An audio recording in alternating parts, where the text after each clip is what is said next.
नमस्कार, मैं रवि एक बार फिर से स्वागत करता हूं आपका अपना YouTube चैनल साइंस गुरु रवि में। गाइज, आप सभी को पता है रेलवे वाले बच्चों के लिए 1 फरवरी से हमने बायोलॉजी का एक बैच स्टार्ट किया था, जिसमें हम बायोलॉजी के प्रीवियस ईयर के क्वेश्चन करवा रहे हैं बेटा चैप्टर वाइज। सबसे पहले हमने जो चैप्टर स्टार्ट किया है बेटा वो किया है ह्यूमन डिसीज अर्थात मानव रोग। और गाइज, इस चैप्टर में हम 55 क्वेश्चन कर चुके। इस चैप्टर के हम 55 क्वेश्चन कर चुके। आज हम स्टार्ट करने वाले हैं बेटा क्वेश्चन नंबर 56 से। तो ये रहा बेटा आपकी स्क्रीन के सामने क्वेश्चन नंबर 56। देखिए भैया, अब बात करते हैं क्वेश्चन नंबर 6 की। बहुत अच्छा क्वेश्चन है बेटा, और ये क्वेश्चन आपसे ग्रुप डी में भी पूछा गया है, बस लैंग्वेज का थोड़ा सा फर्क है। क्वेश्चन नंबर 56 कहता है कि रोगजनक सूक्ष्म जीवों की वृद्धि को रोकने वाले दवाओं को क्या कहा जाता है। आपके ऑप्शन है बेटा, option number A antibodies, option number B anaesthetics, option number C है बेटा एनाल्जेसिक, और ऑप्शन नंबर डी है एंटीबायोटिक्स। ये क्वेश्चन आपसे पूछा गया है बेटा आरआरबी एनटीपीसी में 6/4/2021 को शिफ्ट सेकंड में स्टेज फर्स्ट का क्वेश्चन है। गाइज, मैं जितने भी आपको क्वेश्चन करवाने वाला हूं सभी के सभी क्वेश्चनों में क्वेश्चन के नीचे बेटा मैं एग्जाम का नाम लिखने वाला हूं, डेट लिखने वाला हूं, शिफ्ट लिखने वाला हूं और स्टेज लिखने वाला हूं। याद रहे, इस बैच का टाइम है बेटा हर रोज शाम 7 बजे, सोमवार से लेकर के शनिवार तक, और बेटा संडे का ऑफ रहता है। देखिए, क्वेश्चन की बात करते हैं बेटा। क्वेश्चन पूछा गया है, क्वेश्चन को ध्यान से पढ़ो। रोगजनक सूक्ष्म जीवों की वृद्धि को रोकने वाली दवाओं को क्या कहा जाता है। एक एक ऑप्शन के बारे में बात करते हैं बेटा। सबसे पहले बात करते हैं एंटीबॉडीज के बारे में। एंटीबॉडीज क्या है बेटा? जो एंटीबॉडीज होती है वो संक्रमण की पहचान करती है। संक्रमण की पहचान कर बेटा उस पर हमला करती है, उस पर हमला करती है। कोई भी संक्रमण हो बेटा, ऐसा कोई संक्रमण जो हमारे शरीर को नुकसान पहुंचा सकता है, चाहे वो वायरस हो, बैक्टीरिया हो, प्रोटोजोआ हो या कवक हो, या कोई ऐसा बाहरी पार्टिकल जो आपके शरीर में आकर आपके शरीर को नुकसान पहुंचा सकता है, उन सभी को बेटा ये जो एंटीबॉडीज होती है पहचान करती है पहले तो, और फिर बेटा उन पर आक्रमण कर देती है, उन पर हमला कर देती है, उनको मार देती है। इतनी बात क्लियर है। एनेस्थेटिक क्या होता है बेटा? ये एक बेहोशी की दवा होती है। ये एक बेहोशी की दवा होती है। इसमें रोगी को ज्यादा नींद आती है बेटा, ठीक है। एनाल्जेसिक क्या है? एनाल्जेसिक क्या है भैया? याद रहे, ये दर्द से राहत दिलाने की दवा है। दर्द से राहत दिलाने की दवा है एनाल्जेसिक। और एंटीबायोटिक्स क्या होती है बेटा? ये जो आपके बैक्टीरिया होते हैं, ये जो बैक्टीरिया है, ये बैक्टीरिया है। बैक्टीरिया के अलावा फंगस और प्रोटोजोआ भी इसी में ही आता है बेटा। इनके नष्ट करती है बेटा, या फिर इनके विकास को रोकती है। इनके विकास को रोकती है भैया। तो आपसे क्वेश्चन पूछा है कि जो रोगजनक होते हैं, जो सूक्ष्म जीव होते हैं, उनकी वृद्धि को रोकने वाली दवाई कौन सी है? तो एंटीबायोटिक्स है बेटा। सॉरी, कौन सी है भैया? एंटीबायोटिक्स होगी। क्योंकि ये जो बैक्टीरिया होता है इनकी वृद्धि को, इनके विकास को रोकता है और इन्हें नष्ट भी करता है। साथ ही साथ में फंगस और प्रोटोजोआ को भी नष्ट करने में सहायक होता है। तो ये इंपॉर्टेंट है बेटा, एंटीबायोटिक्स, ये याद रखना है। एनेस्थेटिक जो होता है बेटा, आपने देखा होगा जब भी किसी का हॉस्पिटल में ऑपरेशन किया जाता है बेटा, तो उससे पहले, ऑपरेशन से पहले बेटा उसे एनेस्थेटिक्स दिया जाता है, बेहोशी की दवा दी जाती है, या बेहोशी का इंजेक्शन लगाया जाता है। एनाल्जेसिक क्या है बेटा? तो ये एक दर्द से राहत दिलाने की दवा होती है बेटा। और एंटीबॉडीज आप जानते हो, इसकी संरचना प्रोटीन की बनी हुई होती है। ये क्या करता है? कोई भी बाहरी कोई ऐसा कारण या कोई बाहरी ऐसा कोई आप कह सकते हो कोई इन्फेक्शन जो आपके शरीर में आकर आपके शरीर को नुकसान पहुंचा सकता है, उनसे लड़ने का कार्य करती है बेटा एंटीबॉडीज, और उनकी पहचान भी करती है। तो ये क्वेश्चन आपको बहुत अच्छे से समझ में आ गया होगा। ये क्वेश्चन आपसे आरआरबी एनटीपीसी में 6/4/2021 को शिफ्ट सेकंड में स्टेज फर्स्ट में पूछा गया क्वेश्चन है। कोई दिक्कत किसी को यहाँ तक बिल्कुल नहीं होनी चाहिए। ओके, स्क्रीनशॉट ले लीजिए बेटा। अब चलते हैं नेक्स्ट क्वेश्चन की ओर। देखिए भैया, अब बात करते हैं क्वेश्चन नंबर 57 की। बहुत अच्छा क्वेश्चन है बेटा। क्वेश्चन नंबर 57 कहता है कि इनमें से किस रोग से पीड़ित रोगी नेत्रदान कर सकता है। क्वेश्चन सही लिखा है ना? हाँ, नेत्रदान कर सकता है। इनमें से किस रोग से पीड़ित रोगी नेत्रदान कर सकता है? आपके ऑप्शन है बेटा, ऑप्शन नंबर ए मधुमेह, ऑप्शन नंबर बी है रेबीज, ऑप्शन नंबर सी है हैजा, ऑप्शन नंबर डी है टिटनस। ये क्वेश्चन आपसे आरआरबी एनटीपीसी में 06/4/2021 को पूछा गया है। शिफ्ट सेकंड में स्टेज फर्स्ट का क्वेश्चन है। बताइए राइट आंसर क्या होगा। सबसे पहले तो मुझे ये बताइए कि आंख का कौन सा भाग जब नेत्रदान किया जाता है तब दिया जाता है? तो कॉर्निया। आंख का कौन सा भाग दान किया जाता है बेटा? कॉर्निया। सबसे इंपॉर्टेंट बात तो इसमें ये है, आंख जब आप डोनेट करते हो तो आंख का कॉर्निया भाग डोनेट किया जाता है बेटा। पहली बात क्लियर है? ओके। दूसरा, इनमें से किस रोग से पीड़ित रोगी नेत्रदान कर सकते हैं? तो बेटा मधुमेह वाला जो व्यक्ति होता है वो नेत्रदान कर सकता है। और जो मधुमेह रोग होता है बेटा, ये हार्मोन की कमी से होता है। ये हार्मोन की कमी से होता है बेटा। और किस हार्मोन की कमी से होता है? तो इंसुलिन हार्मोन की कमी से होता है। इंसुलिन हार्मोन की कमी से होता है बेटा। कौन सा? मधुमेह। मधुमेह रोग बेटा। इतनी बात क्लियर है? तो मधुमेह का जो रोगी होगा बेटा वो नेत्रदान कर सकता है। याद रखना बेटा, एड्स, पहले तो रेबीज वाला व्यक्ति नेत्रदान नहीं कर सकता, हैजा वाला व्यक्ति भी नेत्रदान नहीं कर सकता, टिटनस वाला भी नेत्रदान नहीं कर सकता। इसके अलावा मैं आपको लिखवा देता हूं एड्स। एड्स वाला रोगी भी बेटा नेत्रदान नहीं कर सकता। उसके अलावा हिपेटाइटिस बी और बेटा हिपेटाइटिस सी वाला भी नेत्रदान नहीं कर सकता। उसके अलावा मेनिंजाइटिस वाला भी बेटा नेत्रदान नहीं कर सकता। इतनी बात समझ में आ गई? किसी को कोई प्रॉब्लम यहाँ तक बिल्कुल भी नहीं होना चाहिए, बिल्कुल भी नहीं होनी चाहिए। तो ये 6-7 बीमारी है, इनके नाम आपको याद रखने हैं। रेबीज, हैजा, tetanus, AIDS, hepatitis B, hepatitis C और मेनिंजाइटिस। ये 4, 3, 7 बीमारी है बेटा। और भी अगर बाद में कोई क्वेश्चन आएंगे मुझे याद आएगी तो मैं आपको बता दूंगा। इन 7 बीमारियों वाले जो रोगी होता है बेटा वो रोगी नेत्रदान नहीं कर सकता। लेकिन यहाँ पर ऑप्शन में मधुमेह वाला व्यक्ति है, तो मधुमेह वाला व्यक्ति याद रखना अपनी आंख डोनेट कर सकता है, अपनी नेत्र डोनेट कर सकता है। और नेत्र का कौन सा भाग डोनेट किया जाता है बेटा? तो कॉर्निया डोनेट किया जाता है। रेबीज के बारे में बात करते हैं। रेबीज एक वायरस से होने वाली बीमारी है बेटा। यह एक वायरस से होने वाली बीमारी है। और रेबीज में बेटा जो रोगी होता है उसको बेटा पानी से डर लगता है। किससे? पानी से डर लगता है। और ऐसा कोई रोगी जिसको पानी से डर लगता है उसे कहा जाता है हाइड्रोफोबिया। हाइड्रो का मतलब जल होता है, फोबिया का मतलब होता है डर, यानी कि उसे पानी से डर लगता है। और ये जो रेबीज होता है बेटा कुत्ते के काटने से हो सकता है, बिल्ली के काटने से हो सकता है, बंदर से हो सकता है, चमगादड़ से हो सकता है। हैजा प्रदूषित भोजन वह पानी से होता है बेटा। ये एक बैक्टीरिया से होने वाली बीमारी है। हैजा और टिटनस दोनों ही बेटा बैक्टीरिया से होने वाली बीमारी है। इनके बारे में भी आपको पता होना जरूरी है। कोई प्रॉब्लम आता किसी को बिल्कुल भी नहीं होनी चाहिए। आज बेटा मैं थोड़े ज़्यादा क्वेश्चन कर ले हैं, जल्दी जल्दी कर लीजिए, स्क्रीनशॉट ले लीजिए। अब चलते हैं बेटा नेक्स्ट क्वेश्चन की ओर। चले भैया। ओके, देखिए भैया अब बात करने वाले हैं क्वेश्चन नंबर 58 की। बहुत अच्छा क्वेश्चन है। इस क्वेश्चन का आंसर आपको पता है तो कमेंट बॉक्स में बताइए। क्वेश्चन नंबर 58 कहता है कि दंत क्षय का क्या अर्थ है? आपके ऑप्शन है बेटा, ऑप्शन नंबर ए दांतों का सफेद होना, ऑप्शन नंबर बी है दांतों की सूजन, ऑप्शन नंबर सी है दांतों का सड़ना, ऑप्शन नंबर डी है दांतों में भोजन के कणों का चिपक जाना। ये क्वेश्चन आपसे पूछा गया आरआरबी एनटीपीसी में 5/3/2021 को शिफ्ट फर्स्ट स्टेज फर्स्ट का क्वेश्चन है बेटा।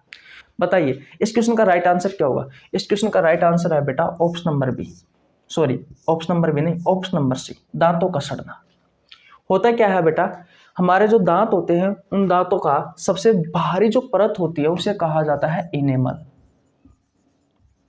क्या कहा जाता है? इनेमल कहा जाता है बेटा, इनेमल। और ये जो इनेमल होता है ये हमारे शरीर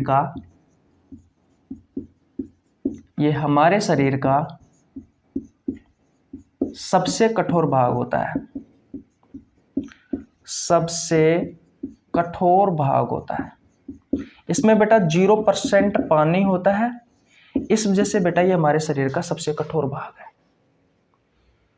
जब भी किसी इंसान की मृत्यु होती है, हिंदू धर्म में आप सभी को पता है इंसान को जलाया जाता है। तो आपने देखा होगा बेटा, जब उसकी अस्थियां बटोरने जाते हैं तो दांत निकलते हैं, क्योंकि ये हमारे शरीर का सबसे कठोर भाग होता है बेटा, जो दांतों के ऊपर लगा हुआ होता है, जो दांतों के ऊपर लगा हुआ होता है, यही बेटा उन दांतों को जलने से बचाता है। तो जब ये वाला भाग ही खराब हो जाएगा तो क्या होगा बेटा? आपके दांत सड़ने लग जाते हैं। और मुख्यतः ऐसा किसके कारण होता है? ऐसा बेटा बैक्टीरिया के कारण होता है। मुख्य रूप से ऐसा किसके कारण होता है? बैक्टीरिया के कारण होता है। तो दंत क्षय का मतलब क्या है बेटा? दांतों का सड़ना। और ये दांत किससे सड़ते हैं? मुख्य रूप से बेटा बैक्टीरिया के कारण होता है। एक वयस्क व्यक्ति में दांतों की संख्या कितनी होती है? तो बेटा 32 होती है। कितनी होती है? 32 होती है। और दांतों का अध्ययन विज्ञान की जिस शाखा में किया जाता है उस शाखा को क्या कहा जाता है? उस शाखा को कहा जाता है ओडेंटोलॉजी। ओडेंटोलॉजी। और जो दांतों का डॉक्टर होता है उसे कहा जाता है बेटा डेंटोलॉजिस्ट। जब भी किसी आप दांतों के डॉक्टर के पास गए हो तो उसके बाहर लिखा हुआ होता है, हॉस्पिटल के बाहर, डेंटोलॉजिस्ट। क्या लिखा हुआ होता है बेटा? डेंटोलॉजिस्ट। इतनी बात क्लियर है? हमारे जो दांत होते हैं बेटा वो 4 प्रकार के होते हैं। एक होता है कृंतक, इंसाइजर, एक होता है रद्नक, एक होता है अग्रचौर्णक और एक होता है बेटा चौर्णक। ये 4 प्रकार के होते हैं। किसी कोई प्रॉब्लम है अब तक? ये क्वेश्चन आपसे पूछा गया है आरआरबी एनटीपीसी में 5/3/2021 को शिफ्ट फर्स्ट का क्वेश्चन है, स्टेज फर्स्ट में पूछा गया है। गाइज, आप किसी भी प्रतियोगी परीक्षाओं की तैयारी कर रहे हो, अगर आपको बायोलॉजी पढ़नी है तो मैं इस यूट्यूब चैनल पर फ्री ऑफ कॉस्ट सभी प्रतियोगी परीक्षाओं के लिए बायोलॉजी पढ़ाता हूँ। ये जो बैच मैंने स्टार्ट किया है, आप कोई सी भी प्रतियोगी परीक्षाओं की तैयारी कर रहे हो बेटा बेझिझक पढ़ सकते हो। लेकिन अगर आप रेलवे की तैयारी कर रहे हो तो बेटा रेलवे वाले बच्चों के लिए ये बैच रामबाण साबित होने वाला है। चाहे वो रेलवे की कोई सी भी एग्जाम हो, चाहे ग्रुप डी हो, एनटीपीसी हो, एएलपी टेक्नीशियन हो, आरआरबी जेई वाली हो, आरपीएफ कांस्टेबल या एसआई वाली हो, पैरामेडिकल वाली हो या सीनियर सेक्शन इंजीनियर वाली हो, कोई सी भी एग्जाम हो बेटा, सभी एग्जाम के लिए, रेलवे की सभी एग्जामों के लिए इंपॉर्टेंट है। क्योंकि बेटा मैं आपको यहाँ पर प्रीवियस ईयर के क्वेश्चन करवा रहा हूँ, रेलवे में जो क्वेश्चन पूछे गए ना वही क्वेश्चन करवा रहा हूँ बेटा। देख सकते हो प्रत्येक क्वेश्चन के नीचे एग्जाम का नाम लिखा जाता है, डेट लिखी जाती है, शिफ्ट लिखी जाती है, स्टेज लिखी जाती है। आप इस बैच को ज्वाइन करो, कुछ नहीं करना, सिर्फ चैनल को सब्सक्राइब करना है, बेल आइकन को प्रेस करना है ताकि आपके पास हमारी वीडियो का नोटिफिकेशन टाइम टू टाइम पहुंच जाए। और कुछ नहीं चाहिए भैया, 1 रुपये भी नहीं। थ्योरी पढ़नी है, सुबह 7 बजे वाला बैच ज्वाइन कर लो। और याद रहे, सुबह 6 बजे हर रोज कम्युनिटी पोस्ट में मैं एक बायोलॉजी का बेहतरीन क्वेश्चन डालता हूं। वो या तो आपसे आपके प्रतियोगी परीक्षाओं में पहले पूछा गया होता है या उस क्वेश्चन को पूछे जाने की संभावना आगे रहती है। हर रोज बेटा उस क्वेश्चन का आंसर 100, 200, 300, 400 स्टूडेंट देते हैं। आप भी दीजिए ताकि बायोलॉजी के बेहतरीन क्वेश्चनों पर आपकी पकड़ बनी रहे और जब भी एग्जाम में क्वेश्चन पूछे तो डायरेक्ट हम तुरंत बेटा उस क्वेश्चन को कर दें। सुबह 7 बजे वाले बैच में बेटा मैं आपको थ्योरी करवा रहा हूँ, बायोलॉजी के अलग अलग चैप्टर पढ़ाता हूँ। रोज जो पुराने पढ़ा रखे हैं उनको नई ओर से कुछ न कुछ मिला करके ऐड करके जो आपके एग्जाम में क्वेश्चन पूछे जाते हैं बेटा, वो सभी थ्योरी के साथ में मैं आपको बहुत सारी चीजें, बहुत अच्छा कंटेंट उपलब्ध करा रहा हूँ बेटा। बायोलॉजी के लिए नो टेंशन, बस आइए, सब्सक्राइब करिए और वीडियो देखिए, मस्त रहिए। कोई प्रॉब्लम हो तो कमेंट बॉक्स में डाउट पूछ लिया करो, ठीक है? ओके, अब चलते हैं बेटा क्वेश्चन नंबर 59 की ओर। चले, ओके भैया। देखिए भैया, अब बात करते हैं क्वेश्चन नंबर 59 की। बहुत अच्छा क्वेश्चन है, बताइए राइट आंसर क्या होगा। गाइज, मैं आपको बैक्टीरिया से होने वाली बीमारियों के बारे में लिखवा चुका, इसलिए कहता हूं कि अगर आपने ये बैच शुरू से नहीं देखा है तो बेटा जाकर देख लीजिए। अगर आप रेलवे की तैयारी कर रहे हो तो ये समझ लेना बायोलॉजी से आपका एक भी क्वेश्चन नहीं छूटेगा। और आप में से बहुत सारे स्टूडेंटों की सोच रहती है कि भैया बायोलॉजी से तो क्वेश्चन आते ही नहीं है। ऐसा किसने कह दिया बायोलॉजी से क्वेश्चन नहीं आते हैं? तो ये मैं कहाँ से करवा रहा हूँ फिर? भाई आते नहीं है तो फिर ये क्या है? और बेटा जब एक नंबर के खातिर जब 5 साल खराब होती है ना, 6 साल खराब होती है ना, जब पता लगता है कि एक नंबर की कीमत क्या होती है। इसलिए आपके लिए बेटा एक एक नंबर बहुत ज़्यादा इंपॉर्टेंट है।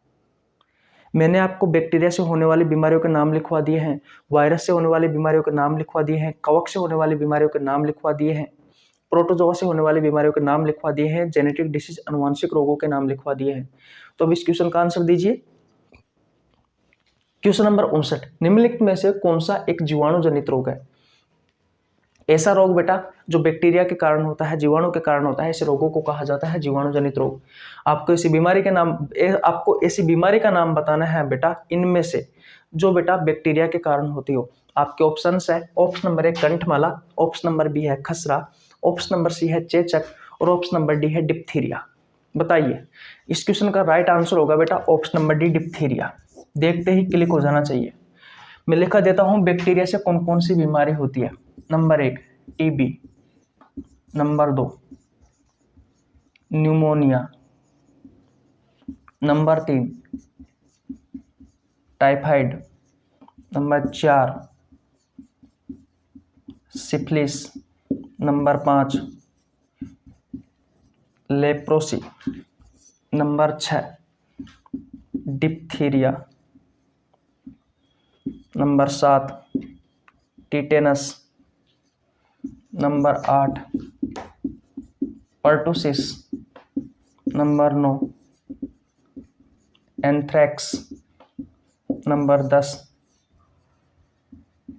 गोनोरिया, नंबर 11 प्लेग और नंबर 12 कोलेरा।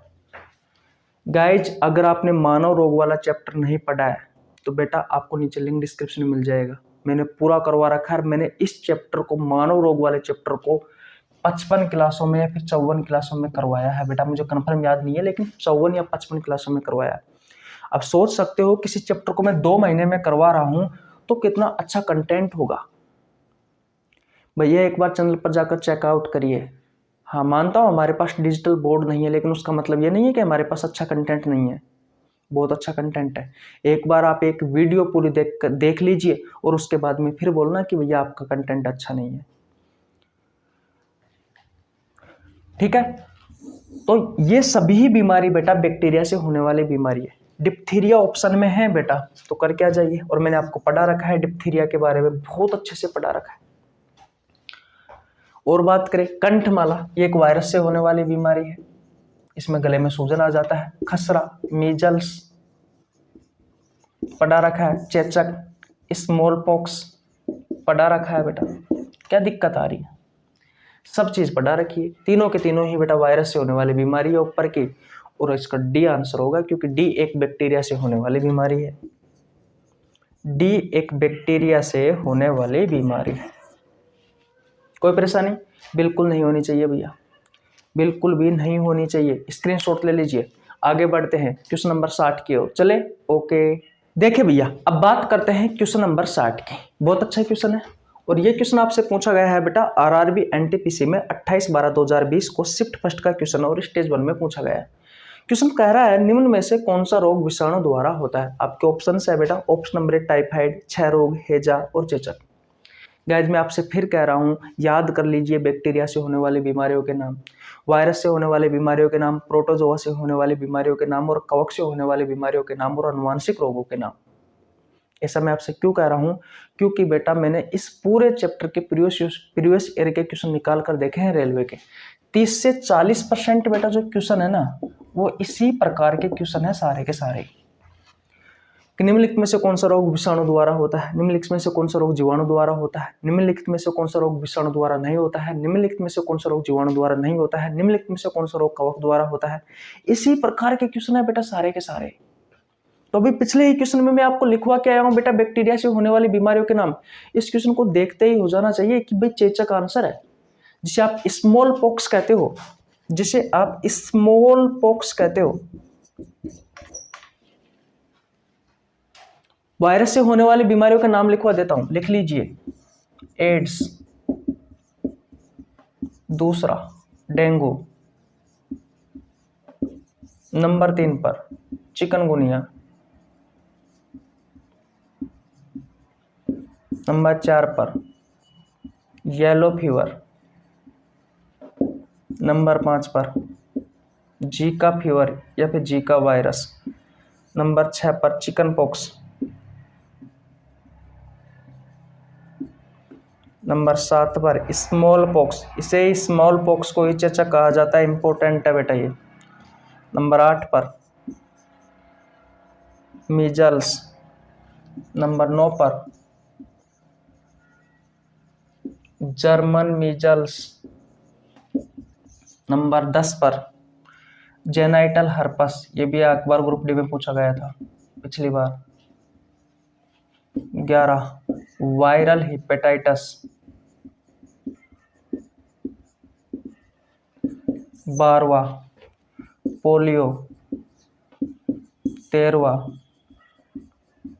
रेबीज, साई खत्म हो गई दिखती है। 14वें नंबर पर आता है इन्फ्लुएंजा, निपाह वायरस, 16 पर आता है इबोला, दिख रहा है। और यहाँ लिख दूं, चलो यहाँ लिख देता हूँ, 16 हो गए ना।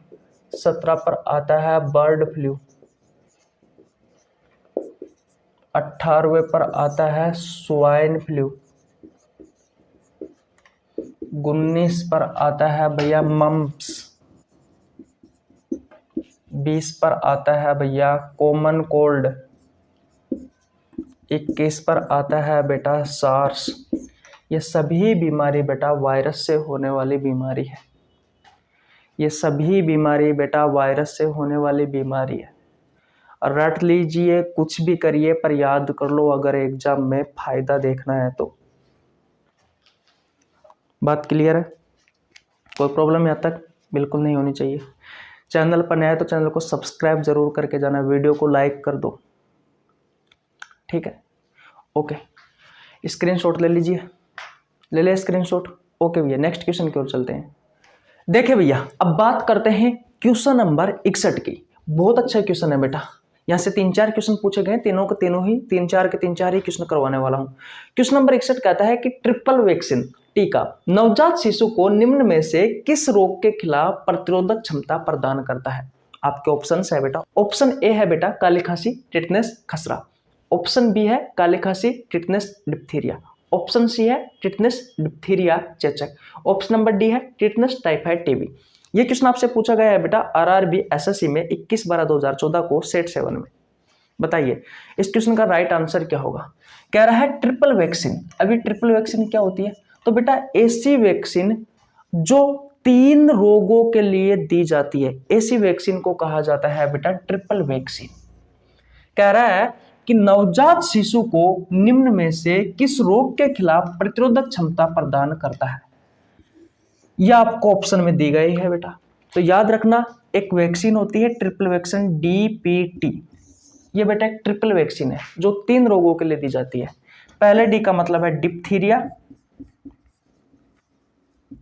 दूसरे का मतलब होता है बेटा पर्टुसिस पिका। पर्टुसिस को हिंदी में कहा जाता है बेटा काली खांसी। क्या कहा जाता है? काली खांसी कहा जाता है। और टी का मतलब होता है बेटा टिटनेस, टिटेनस। तो इन 3 रोगों के लिए बेटा DPT वैक्सीन दी जाती है, DPT वैक्सीन दी जाती है बेटा। तो ऑप्शन कौन सा है? बी है, काली खांसी है, टिटनेस है और डिप्थीरिया है। यह आंसर गलत होगा, ये गलत होगा, ये गलत होगा। ये क्वेश्चन पूछा गया RRB SSC senior section engineer में 21/12/2014 को सेट 7 में। बोलो कोई प्रॉब्लम? किसी को कोई प्रॉब्लम यहाँ तक बिल्कुल भी नहीं होनी चाहिए। चलो बेटा नेक्स्ट क्वेश्चन की ओर चलते हैं। क्वेश्चन नंबर 62 की ले लिया स्क्रीनशॉट आपने? ओके भैया। देखे भैया, अब बात करते हैं क्वेश्चन नंबर 62 की।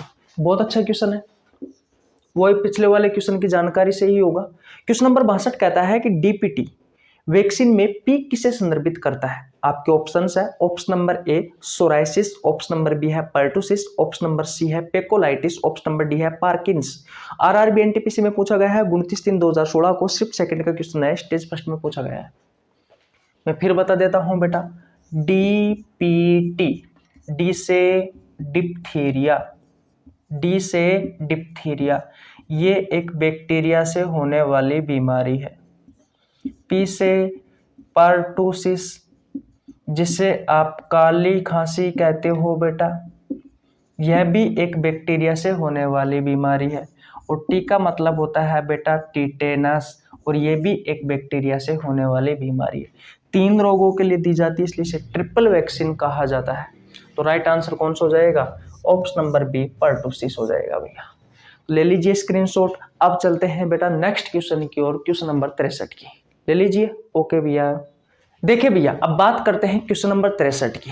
वही जानकारी है, ये क्वेश्चन आपसे किस में पूछा गया है? 1 मिनट में लिख देता हूँ यार, मैंने लिखा नहीं है। ये क्वेश्चन आपसे आरआरबी जेई में पूछा गया था भैया, आरआरबी जेई में पूछा गया था। कब पूछा गया है भैया आपसे क्वेश्चन? 14/12/2014 को, 14/12/2014 को पूछा गया। शिफ्ट कौन सी है? तो बेटा ये क्वेश्चन आपसे पूछा गया है सेट 2 में, रेड पेपर में, सेट 2 में पूछा गया है भैया, कर लेना आपके हिसाब से एडजस्ट। बताइए क्वेश्चन नंबर 63। क्वेश्चन नंबर 63 कहता है कि डीपीटी के उपयोग से रोकथाम होती है। 6 रोग का, डिप्थीरिया का, पोलियो का, उपरोक्त सभी का। राइट आंसर क्या होगा? Option number B diphtheria. अब तो देखते ही याद हो जाना चाहिए, दोबारा बता देता हूं। डीपीटी, डी से डिप्थीरिया, बोलो मेरे साथ, डी से डिप्थीरिया। पी से पर्टुसिस, जिसे आप क्या कहते हो बेटा? काली खांसी। और टी से टिटेनस। ठीक है, तो आज यहीं तक रखते हैं बेटा। कैसी लगी वीडियो आपको? अगर वीडियो अच्छी लगी हो तो वीडियो को लाइक कर दीजिए, चैनल पर नया तो चैनल को जरूर सब्सक्राइब कर लेना, बेल आइकन को प्रेस कर लेना, ताकि आपके पास हमारी वीडियो का नोटिफिकेशन टाइम टू टाइम पहुंच सके। मिलते हैं गाइस नेक्स्ट वीडियो में, तब तक के लिए जय हिंद, जय भारत, राम राम।